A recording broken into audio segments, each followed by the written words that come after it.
서울의 화려한 야경 뒤에는 그림자가 숨어 있다. 당신이 지금 보고 있는 그 빨간색 비상구 등 정말 안전을 위한 걸까? 아니면 누군가의 피 맺힌 눈동자일까? 서울 마포구의 한 외딴 언덕 위, 지어진 지 30년이 넘은 천군 아파트가 있었다. 재개발을 앞두고 주민들이 대부분 떠난 그곳은 낮에도 기괴할 만큼 조용했다. 대학생 수아는 턱없이 싼 보증금에 이끌려 이 아파트 404호로 이사를 오게 되었다. 이삿날 관리소장인 노인은 수에게 열쇠를 건네며 딱 한 가지를 당부했다. 복도 끝에 있는 빨간색 페인트가 칠해진 문은 절대 열지 마. 그리고 밤에 현관문 외시경 피폴으로 밖을 내다보지 말고. 수아는 그저 노인의 망상이라 치부하며 짐을 정리했다. 하지만 그날 밤 기이한 일이 시작되었다. 천장에서 툭툭 하고 무언가 떨어지는 소리가 들렸다. 물소리라고 하기엔 너무 걸쭉하고 무거운 소리였다. 수아가 불을 켜고 천장을 확인했을 때 그곳에는 작은 빨간색 점 하나가 찍혀 있었다. 마치 누군가 붓으로 찍어 누른 듯한 선명한 핏빛이었다. 새벽 2시, 갑자기 복도에서 구두 소리가 들려왔다. 딸깍 딸깍 딸깍. 소리는 정확히 수아의 집 문 앞에서 멈췄다. 수아는 공포에 질린 채 숨을 죽였다. 그때 문 밖에서 가느다란 여자의 목소리가 들려왔다. 빨간색 좋아해? 수아는 자신도 모르게 현관문으로 다가갔다. 관리소장의 경고가 떠올랐지만 문 밖의 정체를 확인하고 싶은 욕망이 더 컸다. 수아는 떨리는 눈으로 문에 달린 작은 외시경에 눈을 갖다 대었다. 순간 수아의 비명이 목구멍 아래로 삼켜졌다. 외시경 너머로 보이는 것은 복도가 아니었다. 온통 시뻘건 피처럼 붉은 무언가가 구멍 전체를 가득 채우고 있었다. 누가 렌즈에 빨간 페인트를 칠해 놓은 건가? 하지만 그 순간 그 빨간 것이 미세하게 떨리며 위아래로 움직였다. 그것은 페인트가 아니었다. 그것은 문 밖에서 수아의 눈을 똑같이 들여다보고 있는 충혈된 거대한 사람의 눈동자였다. 수아는 현관문에서 뒤로 낮아빠졌다. 심장이 갈비뼈를 뚫고 나올 듯이 날뛰었다. 외시경을 통해 본 그 붉은 눈동자. 그것은 인간의 것이라기엔 콰, 토, 바오, 브아, 트란, 제이 한투. 잘못 본 걸 거야. 너무 피곤해서 헛것을 본 거야. 수아는 스스로를 다독이며 거친 숨을 몰아쉬었다. 하지만 문 밖에서는 여전히 스윽, 스윽하며 무언가 문을 긁어내리는 소리가 들려왔다. 마치 손톱이 없는 손가락으로 금속을 비비는 듯한 소름 끼치는 소리였다. 그날 밤 수아는 불을 끄지 못한 채 침대에 몸을 웅크렸다. 잠이 들려 할 때마다 천장의 그 빨간 점이 눈에 들어왔다. 그런데 이상한 일이었다. 낮에 보았던 점보다 조금 더 커진 것 같았다. 아니, 커진 것이 아니라 번지고 있었다. 마치 천장 위에서 누군가 붉은 잉크를 계속해서 붓고 있는 것처럼 핏빛 얼룩은 천천히, 하지만 확실하게 수아의 머리 위를 향해 내려오고 있었다. 새벽 4시, 수아는 가위에 눌린 듯 몸을 움직일 수 없었다. 눈만 간신히 떴을 때 방 안의 공기가 바뀌어 있었다. 낡은 벽지 냄새 대신 비릿한 철분 냄새, 즉 피 냄새가 코를 찔렀다. 고개를 돌릴 수 없던 수아의 시야 끝에 무언가 걸렸다. 방 구석, 그림자가 짙게 깔린 곳에 누군가 서 있었다. 그것은 여자였다. 아주 긴 생머리가 바닥까지 늘어져 있었고 그녀가 입고 있는 원피스는 원래 하얀색이었던 것 같지만 지금은 검붉은 피에 젖어 온통 빨간색으로 변해 있었다. 여자는 고개를 푹 숙인 채 아무런 움직임도 없었다. 수아는 비명을 지르려 했지만 입이 떨어지지 않았다. 그때 여자가 천천히 고개를 들었다. 내 옷 예뻐? 여자의 목소리는 마치 깨진 유리 조각들을 비비는 것처럼 날카롭고 갈라져 있었다. 수아의 눈에서 공포의 눈물이 흘러내렸다. 여자가 한 걸음 다가왔다. 그녀가 발을 뗄 때마다 바닥에는 끈적한 붉은 발자국이 남았다. 여자의 얼굴이 가로등 불빛에 살짝 비쳤을 때 수아는 보았다. 그녀의 눈에는 눈동자가 없었다. 오직 붉은 핏물만이 차올라 넘쳐 흐르고 있었다. 외시경으로 보았던 그 붉은색의 정체였다. 너도 입게 해줄게. 여자가 손을 뻗어 수아의 얼굴을 만지려던 찰나 옆집에서 쾅 하는 소리와 함께 욕설이 들려왔다. 이 밤중에 누가 이렇게 시끄러워. 그 소리에 환영처럼 여자는 사라졌다. 수아는 그제야 온몸에 힘이 풀리며 거친 숨을 내뱉었다. 아침이 밝자마자 수아는 관리실로 달려갔다. 하지만 어제 보았던 그 노인 관리소장은 보이지 않았다. 대신 젊은 직원이 의아한 표정으로 수아를 맞이했다. 관리소장님이요. 저희 아파트에 그런 노인분은 안 계시는데요. 어제는 제가 비번이라 관리실이 비어 있었습니다. 수아의 등줄기에 서늘한 소름이 돋았다. 그렇다면 어제 자신에게 열쇠를 주고 경고를 했던 그 노인은 누구였단 말인가. 수아는 황급히 집으로 돌아와 짐을 싸기 시작했다. 이곳을 떠나야 했다. 당장. 하지만 가방을 챙기던 수아는 멈출 수밖에 없었다. 어제 분명히 닫아두었던 옷장 문이 살며시 열려 있었다. 그리고 그 안에는 수아가 한 번도 본 적 없는 새빨간 원피스 한 벌이 정갈하게 걸려 있었다. 옷감에서는 아직 마르지 않은 듯 축축한 수분이 느껴졌고 바닥으로 붉은 액체가 한 방울씩 떨어지고 있었다. 툭, 툭, 툭. 수아는 깨달았다. 이 아파트는 단순한 건물이 아니었다. 이 방은 무언가를 가두기 위한 감옥이자 새로운 재물을 기다리는 덫이었다. 수아가 현관문으로 달려가 문고리를 돌렸지만 문은 밖에서 용접이라도 한 듯 꿈쩍도 하지 않았다. 외시경 밖으로 다시 비릿한 빨간색이 보였다. 이번에는 눈동자가 아니었다. 그것은 입술이었다. 가지마, 언니. 옷 입어봐야지. 수아는 미친 듯이 현관문 손잡이를 돌리고 발로 차보았지만 문은 마치 벽의 일부가 된 것처럼 견고했다. 창문마저도 평소라면 쉽게 열렸을 것이 이제는 마치 보이지 않는 접착제로 붙여놓은 듯 꼼짝도 하지 않았다.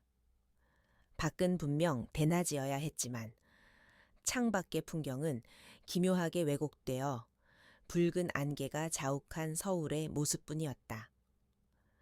방 안의 공기는 점점 더 무거워졌고 비릿한 피 냄새는 이제 숨을 쉬기 힘들 정도로 진해졌다.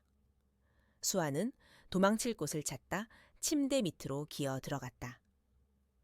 그곳에서 떨고 있던 수아의 손끝에 거친 종이의 감촉이 닿았다. 그것은 낡고 바랜 일기장이었다. 일기장의 첫 페이지에는 2014년 5월 12일 드디어 나만의 집이 생겼다라고 적혀 있었다. 이 방의 전세입자 혹은 그 전세입자의 것으로 보이는 기록이었다. 수아는 홀린 듯 책장을 넘겼다. 6월 10일 밤마다 누군가 문 밖에서 나를 부른다. 처음에는 환청인 줄 알았지만 어제는 현관 외시경으로 빨간 눈을 보았다. 그 여자는 나를 보고 웃고 있었다. 입술이 찢어질 듯이 6월 20일 벽지가 붉게 물들기 시작했다. 아무리 닦아도 소용없다. 집주인에게 전화를 걸었지만 그런 번호는 존재하지 않는다고 한다. 나는 이 방에 갇혔다. 일기의 마지막 장은 글씨가 심하게 떨려 있었고 군데군데 핏자국이 튀어 있었다. 7월 4일 방법은 하나뿐이다. 그녀가 원하는 것을 줘야 한다. 그녀는 자신의 빨간 옷을 완성할 새 조각을 찾고 있다. 만약 네가 이 글을 읽고 있다면 절대로 그 옷장 안에 있는 옷을 입지 마. 그 옷은 천으로 만든 게 아니야. 그것은 글은 거기서 끊겨 있었다. 수아의 심장이 멎는 듯했다. 그때 방 안에서 치익 치익 하는 기괴한 소리가 들려왔다. 수아가 고개를 들어보니 벽지가 스스로 벗겨지고 있었다. 낡은 꽃문의 벽지가 껍질처럼 말려 내려오며 그 뒤에 숨겨진 진실이 드러났다. 벽지 아래의 시멘트 벽에는 수천, 수만 개의 손톱 자국이 새겨져 있었다. 그리고 그 틈새마다 말라붙은 검은 피와 함께 누군가의 머리카락들이 엉겨 붙어 있었다. 수아는 비명을 지르며 침대 밑에서 빠져나왔다. 하지만 그 순간 옷장 문이 끼익 소리를 내며 완전히 열렸다. 어제 보았던 그 빨간 원피스가 공중에 둥둥 떠 있는 것처럼 흔들리고 있었다. 아니, 자세히 보니 원피스 안에는 형체가 있었다. 뼈가 다 으스러진 듯 흐느적거리는 여자의 형체가 옷 안에서 서서히 굳어지고 있었다. 언니, 왜 안 읽어줘? 내 마음. 여자의 목소리가 수아의 귓가에서 바로 들려왔다. 수아는 뒤를 돌아보았지만 아무도 없었다. 목소리는 수아의 머릿속에서 울리고 있었다. 그 일기 쓴 언니도 결국 내 옷이 되었어. 아주 부드럽고 따뜻한 가죽이었지. 수아는 공포에 질려 구석으로 몰렸다. 그때 바닥에 떨어져 있던 일기장의 마지막 장 뒷면에 피로 쓴 작은 글귀가 보였다. 거울을 깨뜨려. 거울 속에 그녀의 진짜 심장이 있어. 수아는 화장실로 달려갔다. 세면대 위에 걸린 낡은 거울. 그 거울 속의 수아는 울고 있는 것이 아니라 입가에 기괴한 미소를 지으며 자신의 목을 조르고 있었다. 거울 속의 수아 뒤로 빨간 옷의 여자가 서서히 손을 뻗어오고 있었다. 수아는 옆에 있던 무거운 청소기, 파이프를 휘둘렀다. 체앵그랑 거울이 박살나며 파편이 사방으로 튀었다. 하지만 거울이 깨진 자리에서 나온 것은 벽이 아니었다. 그것은 끝을 알 수 없는 깊고 어두운 붉은 통로였다.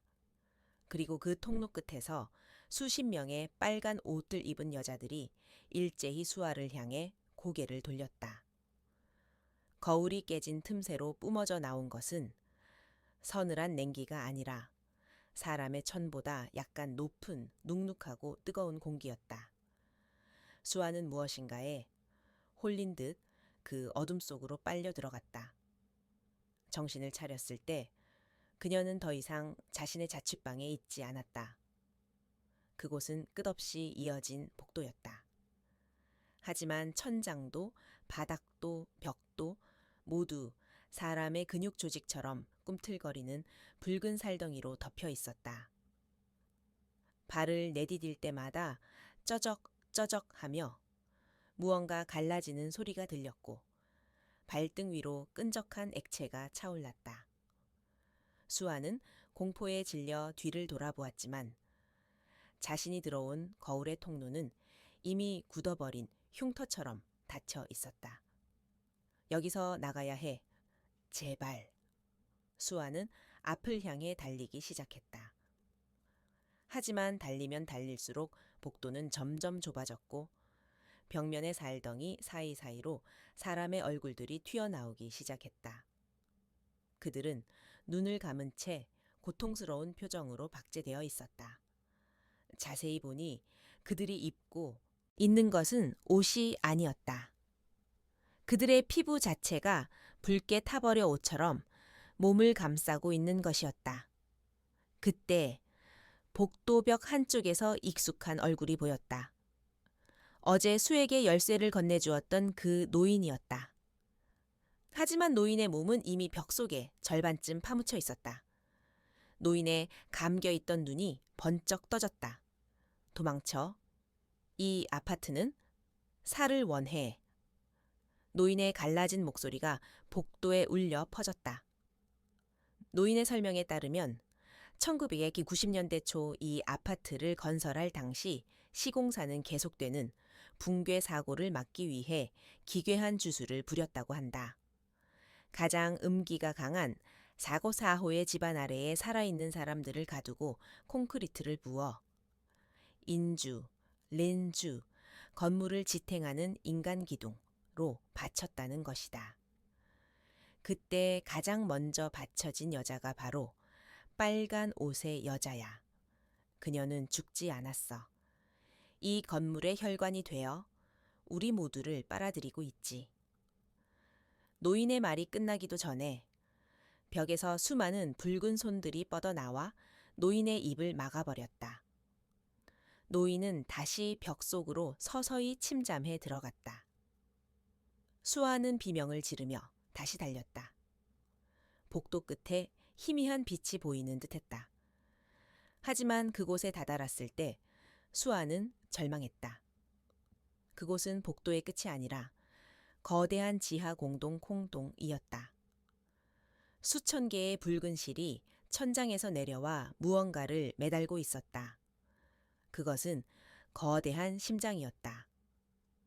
아파트 전체에 전기를 공급하고 물을 끌어올리는 동력이 아니라 살아있는 인간들의 원한으로 뛰고 있는 피의 심장.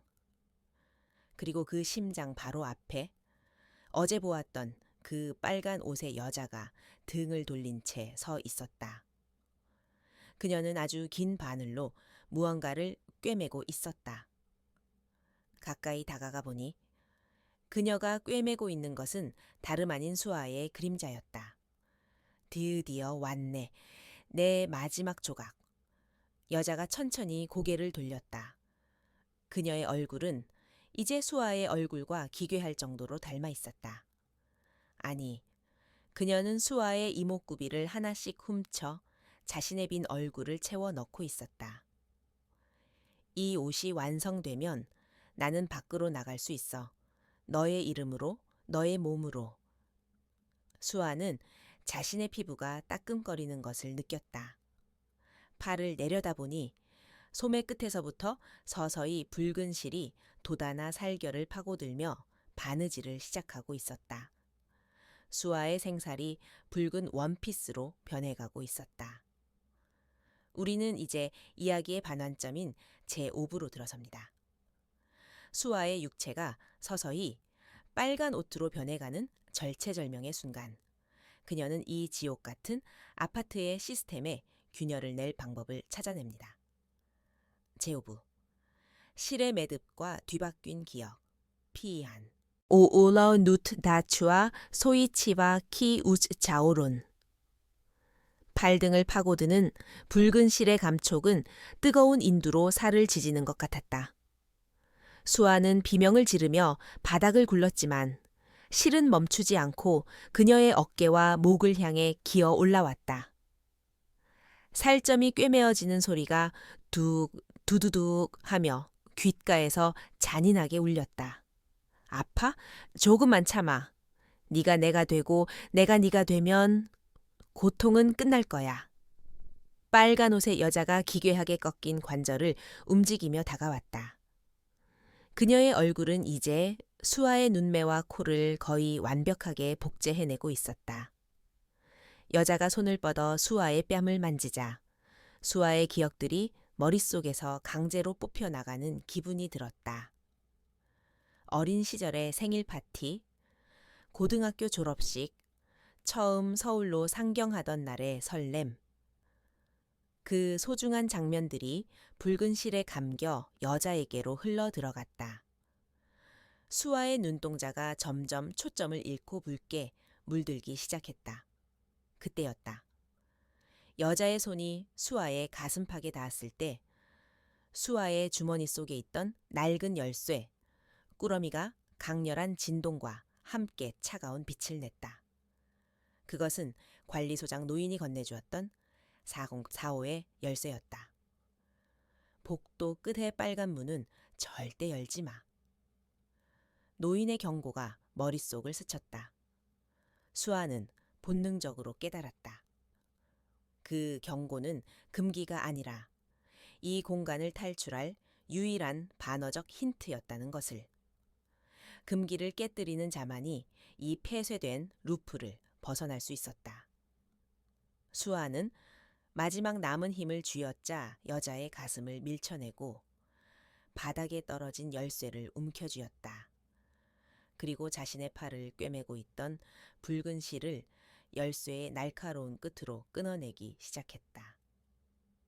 생살이 찢겨 나가는 고통이 엄습했지만 수아는 멈추지 않았다.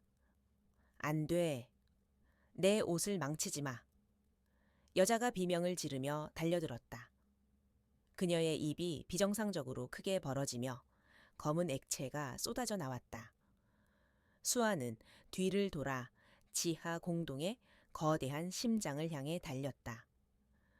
그 심장 옆에는 이 거대한 유기체 아파트의 핵이라고 할 수 있는 낡고 붉은 목재 문 하나가 덩그러니 서 있었다. 현실 세계의 복도 끝에 있다던 바로 그 문이었다. 수아는 열쇠를 구멍에 꽂고 힘껏 돌렸다. 철컥. 문이 열리는 순간 강한 흡입력이 수아와 빨간 옷의 여자를 동시에 빨아들였다. 빛과 어둠이 뒤섞인 터널 속에서 수아는 보았다. 여자의 얼굴이 다시 일그러지며 본래의 끔찍한 형상으로 돌아가는 것을. 그리고 여자의 비명 섞인 목소리가 멀어졌다.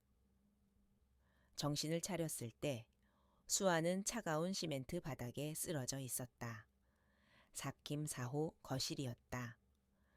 창 밖으로 먼동이 트고 있었고 방 안을 가득 채웠던 핏빛 안개는 사라져 있었다. 수아는 안도하며 자신의 팔을 확인했다.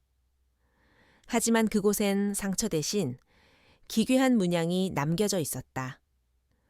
붉은 실이 지나간 자리를 따라 4땡스비사 라는 숫자가 흉터처럼 선명하게 새겨져 있었다. 수아는 서둘러 가방을 메고 현관문으로 향했다. 이번에는 문이 가볍게 열렸다. 복도는 평소처럼 조용하고 평범해 보였다. 수아는 뒤도 돌아보지 않고 계단을 뛰어 내려갔다. 아파트 단지를 벗어나 큰 길가로 나왔을 때야. 비로소 그녀는 멈춰 서서 숨을 골랐다. 그때 주머니 속의 휴대폰이 진동했다. 모르는 번호였다. 여보세요?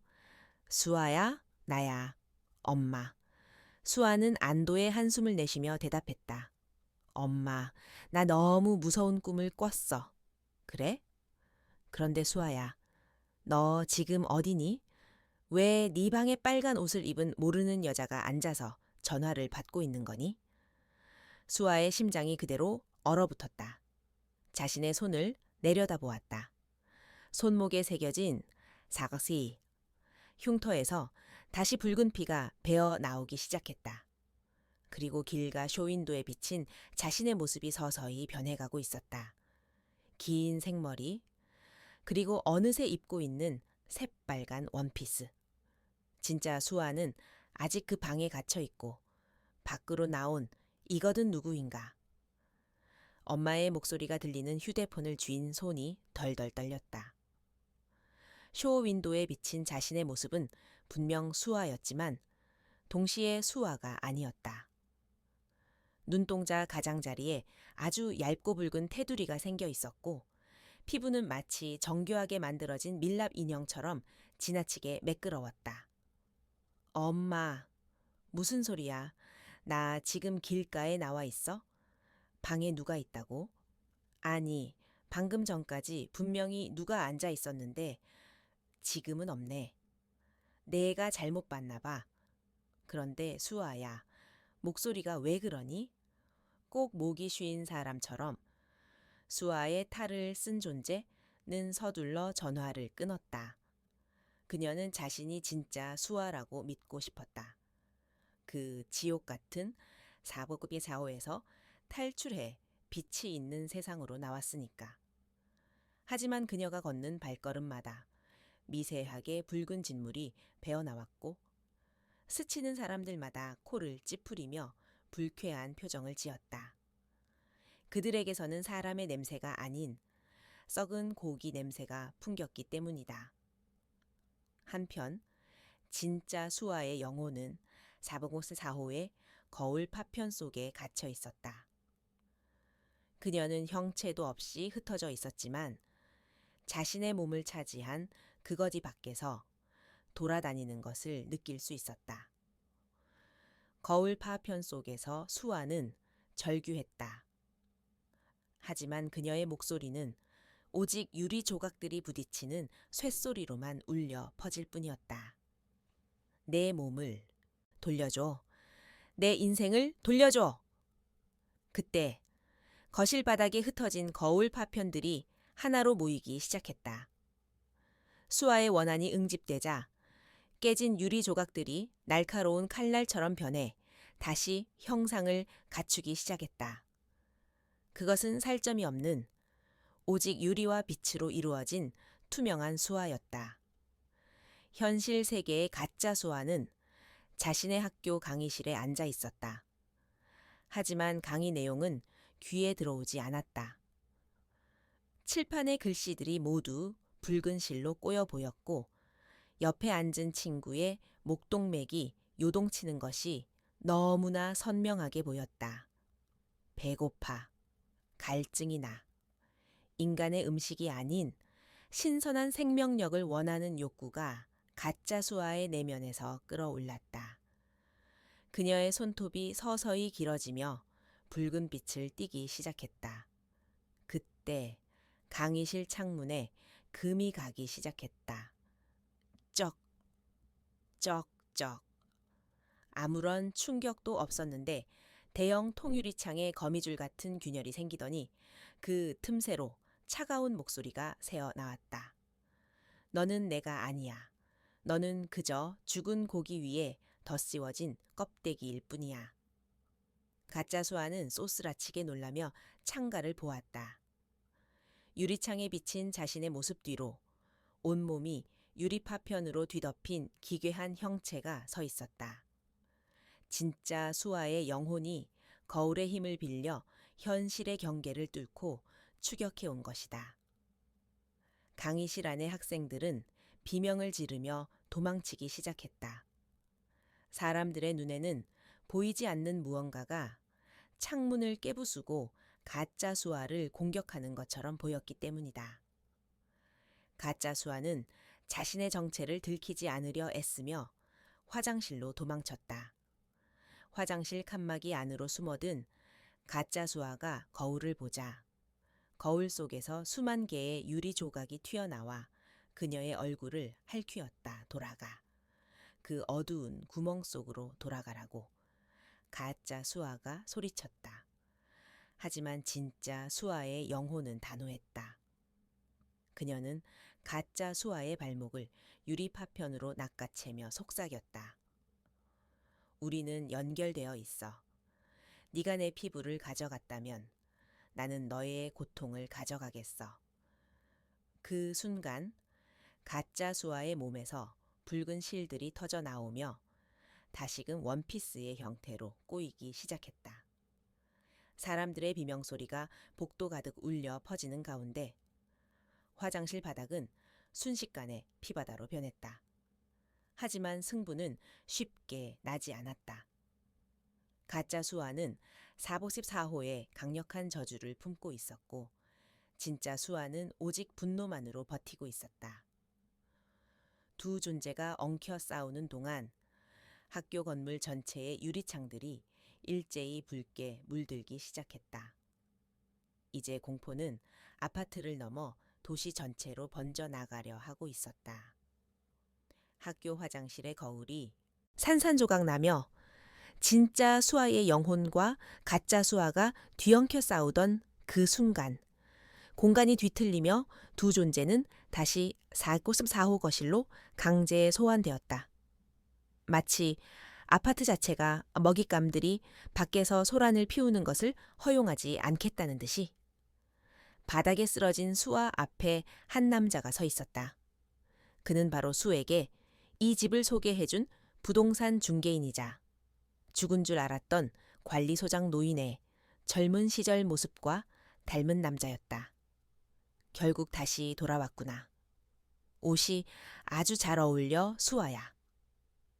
남자의 손에는 낡은 인형 하나가 들려 있었다.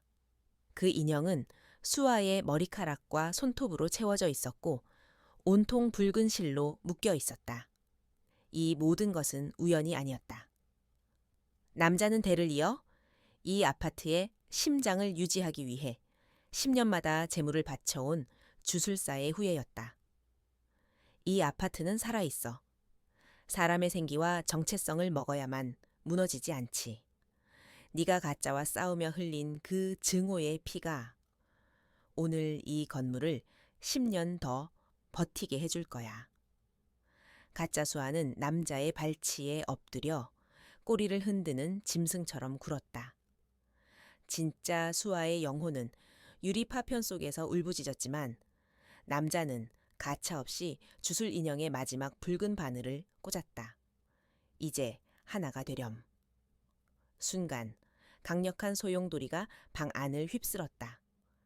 진짜 수아의 영혼과 가짜 수아의 육체, 그리고 벽지 속에 숨어있던 수많은 원혼이 단 하나의 형체로 합쳐지기 시작했다. 수아의 의식은 멀어져 갔고 그녀의 자아는 수천 명의 비명 소리 속으로 매몰되었다. 며칠 후 천군 아파트 404호 앞. 새로운 대학생 한 명이 설레는 표정으로 가방을 메고 서 있었다. 방이 정말 싸네요. 그런데 이 문은 왜 이렇게 빨간색이에요? 옆에 선 중개인은 인자하게 웃으며 대답했다. 아, 전 세입자가 빨간색을 아주 좋아했거든요. 안목이 아주 높은 아가씨였죠. 학생이 조심스럽게 문을 열고 들어갔다. 방 안은 깨끗하게 정돈되어 있었고 햇살이 나스하게 비치고 있었다. 하지만 학생이 짐을 풀기 위해 옷장을 열었을 때 그곳에는 눈부시게 아름다운 빨간색 원피스 한 벌이 걸려 있었다. 학생은 홀린 듯 그 옷을 꺼내 자신의 몸에 대보았다. 그때 등 뒤 현관문의 외식영을 통해 누군가 속삭이는 소리가 들렸다. 그 옷 너한테 정말 잘 어울린다. 학생이 놀라 외식영을 들여다보았을 때 복되는 아무도 없었다. 하지만 외식영 렌즈 안에는 방금 전까지 자신이 보았던 자신의 눈동자가 아닌 눈물 고인 수아의 슬픈 눈동자가 맺혀 있었다. 454호의 문이 철컥 소리를 내며 밖에서 잠겼다. 서울의 화려한 야경 속에서 천군 아파트의 불빛 하나가 다시금 붉게 타오르기 시작했다. 완결. 후기 수아는 결국 탈출하지 못하고 아파트의 일부가 되어버렸습니다. 전형적인 한국형 도시 괴담의 비극적 결말, 루프를 차용해 보았습니다. 이 긴 이야기를 끝까지 읽어주셔서 감사합니다. 혹시 이 결말이 마음에 드시나요? 아니면 수아가 복수에 성공하는 진정한 반전이 있는 외전을 보고 싶으신가요?